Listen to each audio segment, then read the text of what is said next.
What's up, y'all? My bad. I'm a little late. Couple minutes late. Had some little technical difficulties. But what y'all on? What y'all on? What's going on? I'm gonna give y'all a little minute to jump in here. Part two to survive in the trucking industry.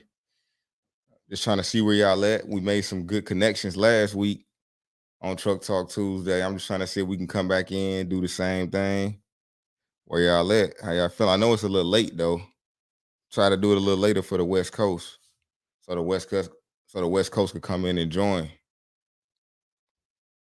What it do though? Where we at? Where y'all hitting up from? What y'all doing? Box trucks or semis? See, we got some people coming in. It's now a good time to buy a truck.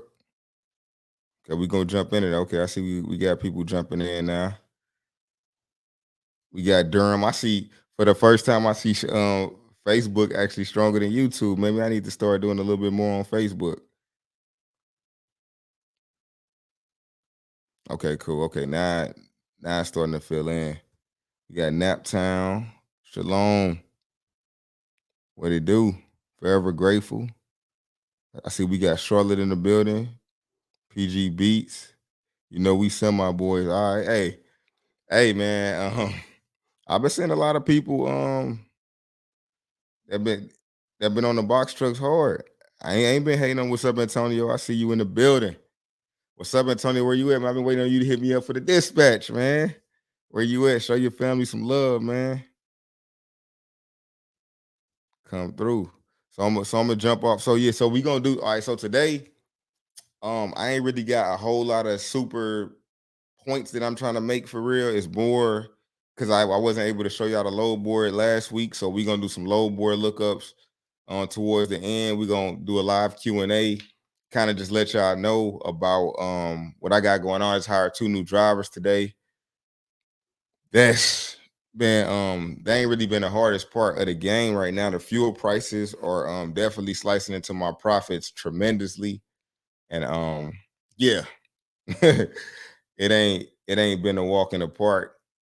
But like I said, with crypto and all the other good things going on, I'm actually putting my company up for sale. To be honest, I'm just gonna focus on dispatch and freight brokering. But as far as my trucking company, for me, it's been good. But it's like other ways and transportation that I've been thinking have just been, more lucrative for me right now. Like dispatching has just been so much more lucrative than actually having my trucks and less hassle with dealing with drivers. I just kind of like dealing with loads.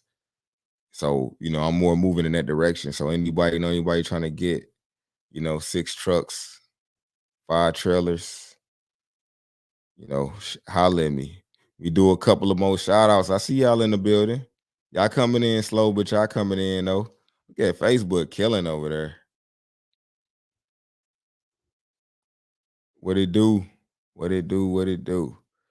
So the first question is now a good time to buy a truck.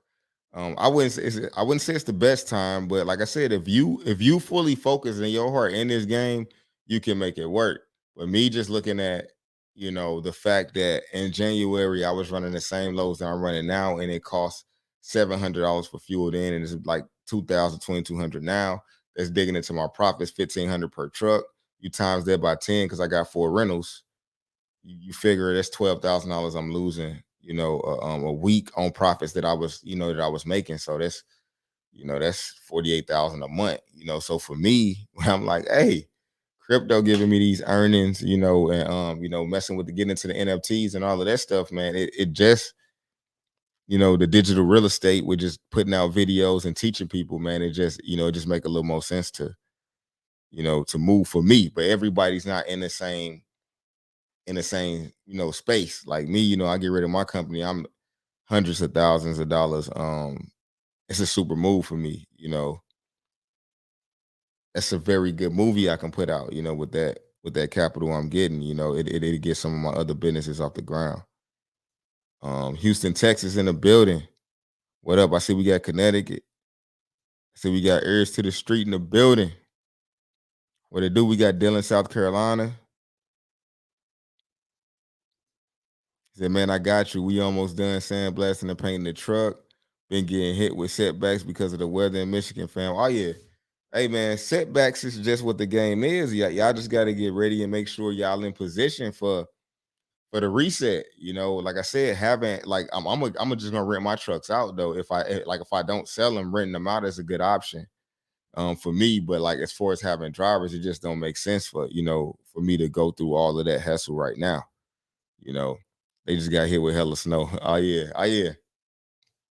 I was just up in DC, man. Some weird weather up there. But man, I learned a lot at that conference this weekend that further lets me know that I need to be making other moves. If I'm gonna do something physical, it's gonna be having some land and doing some agriculture, like growing some stuff. You know what I'm saying? I just feel like, when you learn something different, you gotta move different, with the new information. How do you afford to add drivers to your insurance? The quote made no sense. I got Yeah, like right now, even insurance is getting a little high, and like right now, my renewal is coming up. So if it's any better time for me to get out right now, my renewal is coming up in about a month. So I'm looking to get out because that's going to be like a whole nother what probably it might be like $3,000 per truck. You figure that times 10, that's 30 grand to get in. 30 grand in crypto right now. I can put it in and just make way more than the truck with my moves and day trading, with it. It just don't make sense. You say I give you Bitcoin for one of your dry vans. Hey, for real, hey, that's cool. Give me the translation of 50 grand. You know what I'm saying? Or maybe 40, if I give you a 20, I give you a 2014 for like 48. I got three 2014s and two 2016s. But yeah, I definitely accept Bitcoin for sure. That's real money where I'm at. I'm actually thinking about creating my own coin as well. So hold on, let me make sure I ain't missing nobody comments. But I feel like I'm caught up on here. I see people straggling in right now. We got Facebook and YouTube live. We in a couple of different spots right now. So go ahead and start dropping where y'all want me to search the load board at, and we can go do some lookups. Then we can jump back over to doing some Q&A. Then we can do some lookups, and keep on doing that right there. But yeah, we definitely still getting popping because like I told y'all, I'm transitioning over to talking about entrepreneurship in general and just other ways to make money, along with trucking. Because like the good thing about trucking, why I kind of really don't want to sell, because the tax breaks that I get are so good and I can use them across my other businesses, so trucking got some real good tax breaks. So how can I get into freight brokering with no experience? It's easy to do. Like I said, brokering and dispatching pretty much kind of like the same. You kind of going for shippers, but like I said, I'm a freight broker and a dispatcher, and to me, it ain't really about having a whole lot of experience. It's just really understanding what carriers are looking for. Because in both cases, you need carriers in order to run the freight for you. So it's really understanding what they willing to run and for how much they willing to run it for. Once you understand that, you know what I'm saying, you can you understand everything. Hey, I need to get at you about the crypto and NFTs. For sure. Hey, look, man. Like I said, I'm gonna be talking about business in general and how to be an entrepreneur in general. So as I'm switching over my branding, I'm gonna be heavy in the trucks. It's gonna be about 50%, but the other 50% is gonna be like, I feel like in the game we ain't really looking at a lot of different ways to really get paid. Everybody's so caught up on getting a truck and having an asset and all of that, when really, you got to diversify your portfolio, and make sure that you kind of dipping into some of everything. I heard you. Let me see this. I heard you $3,000 per truck, but I only have two trucks. Don't have to insurance the people I had hire wifey quote. Okay, I'm trying to understand what you asking me. Yeah, cause okay, basically my very first year getting in, it was like 4,000.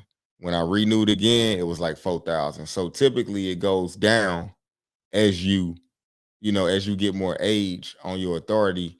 It also goes down depending on how good it was when your trucks got pulled over and pulled into the weigh station too as well. So that's also something else to consider. So let me know if y'all because this is about the smallest amount of people I ever had in the live, and it's probably because I didn't post it up until later, to let people know that I was going live. I know I've been kind of inconsistent. That's one of the things I learned, that I got to be more consistent with the content, and really being on here to service y'all for real. In this market, it's paying drivers 30% a good rate to do. You scale back some. Like right now, I feel like I'm paying my drivers too much. It's costing too much for me to have to pay drivers for what the freight is paying right now. So for me, that's causing me to want to scale back a lot, because I'm like, paying them like 2, 3 years ago, I could pay a driver 1,200 and they'll be home every other day, and I'll be saving about $600, in profit a week. But what the pay for the drivers ain't really the killer. I need to find that fuel plug, because that's costing me an extra, like just in between, like I said, 1,000 and 1,500 a week. And that right there is cutting off a whole lot of profit. So it makes sense for me to just rent my trucks out for $200 a day, 5 days a week. That's $1,000. If I'm only gonna make 1,500 anyway, I'd rather make 1,000 and rent it out to somebody else. Like I said, plays with the stuff that I own, it just makes sense to do, because I don't need a lot of people to do that. I don't need dispatchers to do that. My dispatchers can be focused on the other companies that we working for instead of my company. You know what I'm saying? So I'm just trying to get y'all the plays, and like you can have your company set up, a bunch of different types of ways, but for me, the best way, of course, you want to diversify it. But if I got trucks and the rental companies ain't got none, now I can make some money off renting, potentially renting out the trucks and trailers. But for me, owning right now is the time to give up the ownership, and really, and for me, and just learn and just really focus on getting more shippers for my freight brokers, focus on getting more carriers for the dispatch company. That way it's invisible, and I don't really got anything that could break down or anything like that. So that's why I'm teaching, I'm dropping a dispatch course to show people how, like look, that's probably the best way to get in right now, if you ain't all the way in, or you ain't getting a killer play on the truck, for real. So any more questions? Anybody got anything where they want me to look up, as far as and I'm hoping y'all can hear me good, but I don't know if the sometimes the YouTube be lagging as far as dropping the content. I mean my software be lagging, because I got Facebook and YouTube coming in here. So if I'm caught up, it'll be a 30-minute live. Like I said, I'm here for y'all. I ain't really here for me, for my help. So if y'all don't really need help with nothing, don't have questions, I could just try to come back live, during the midday, maybe tomorrow. Is it too big of a risk to make extra money by letting newbies run under my authority? I mean, it's all risk. I mean, like I said, I got just because they new to me, they don't understand the game. Like me, I only let people who actually driving a truck run under my authority. I don't let anybody who has a driver, like who putting a driver in a truck. If the driver ain't that person, then I feel like that's the only way I deal with a new company, because that person's still gonna want to run harder, because that's their truck, and they gonna understand the art of paying those bills for real. So, so that's really the key. I want people who gonna be serious about this. Even with dispatch clients, I'm looking at, like, look, if you ain't, if you ain't serious and you ain't got a good driver, because like I said, even on the dispatch side, you got drivers that's quitting. When you're dealing with new companies, a lot of the times they don't really know what they're doing. So that's why, like I say, I try to offer people, you know, a whole lot more value. So like, look, so that's like the advantage that I got, is that I can give them more value based on what I've already done. So Charles Green say the audio is good. How much should I charge them? Me, I charge 25%. for them to run, plus they insurance. So I feel like basically 30% is good. You split it 30-70, you taking all of the risk though. So understand that, like, if anybody tell you that 30% is too much for you to dispatch for somebody, for you to dispatch and take the risk for them and put them on your insurance and they could jeopardize your name. If that's too much, then you playing the wrong game. And like I said, right now, everybody's not your client.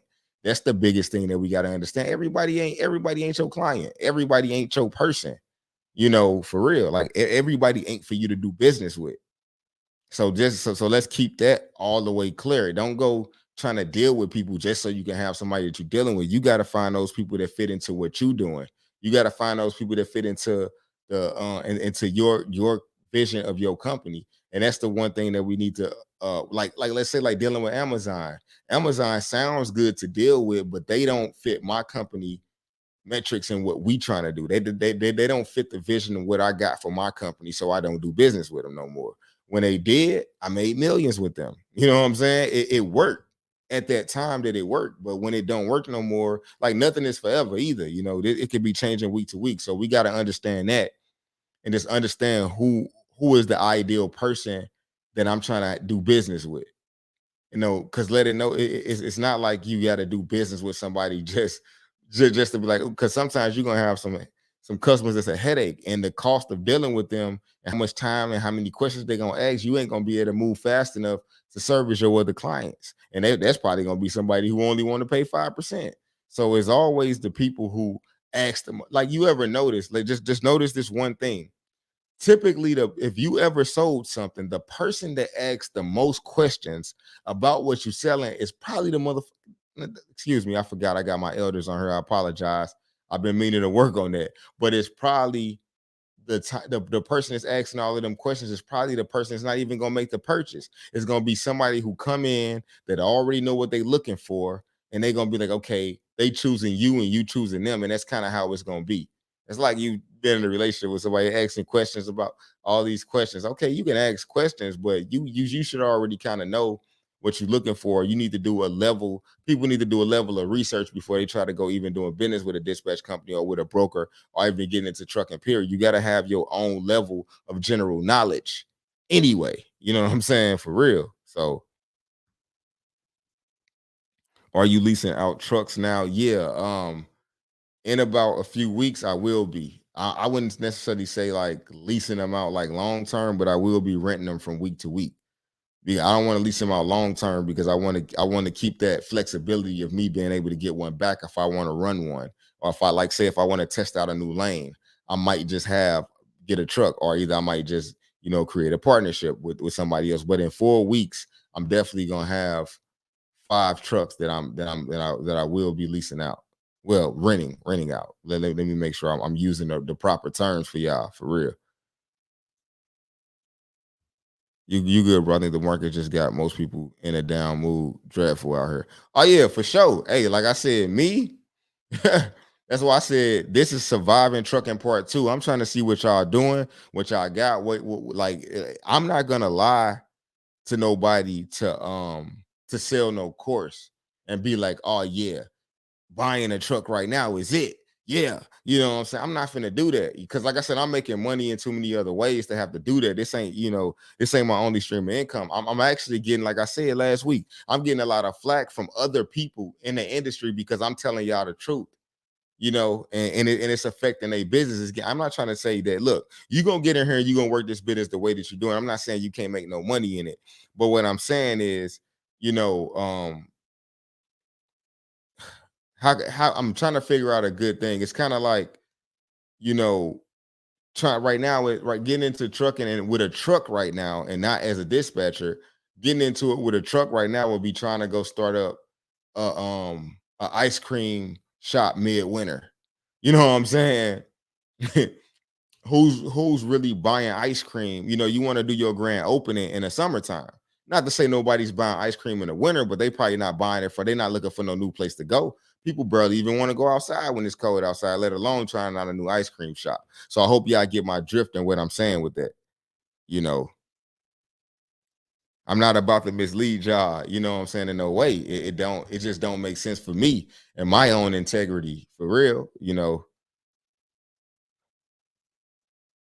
I got big cribs, I got cars, I ain't finna put nobody in no situation where they could lose 100 bands. And you know what I'm saying, based on something that I'm saying, because at one point in time, I didn't realize how much influence that I really had while I'm speaking on this microphone on YouTube. People saying taking what I'm saying very seriously. So I gotta make sure I'm giving y'all the game that makes sense. You know what I'm saying? So understand and know that right now, I would say that like getting the truck right now, if you ain't blessed and got somebody who giving you like some lanes and everything. Cause like I said, I got dedicated freight and the fuel prices is still killing me. And all my stores are aligned. I got my trucks, I got everything. I got experience, I got everything. So why would I tell somebody who ain't really got that much experience that, oh yeah, come on in? We are partying like we getting our ass kicked right now. We getting our ass handed to us. And I got 5 years experience. And I'm like I said, I'm losing across 10 trucks. You like I said, I'm losing $1,000 to $1,500 a week due to fuel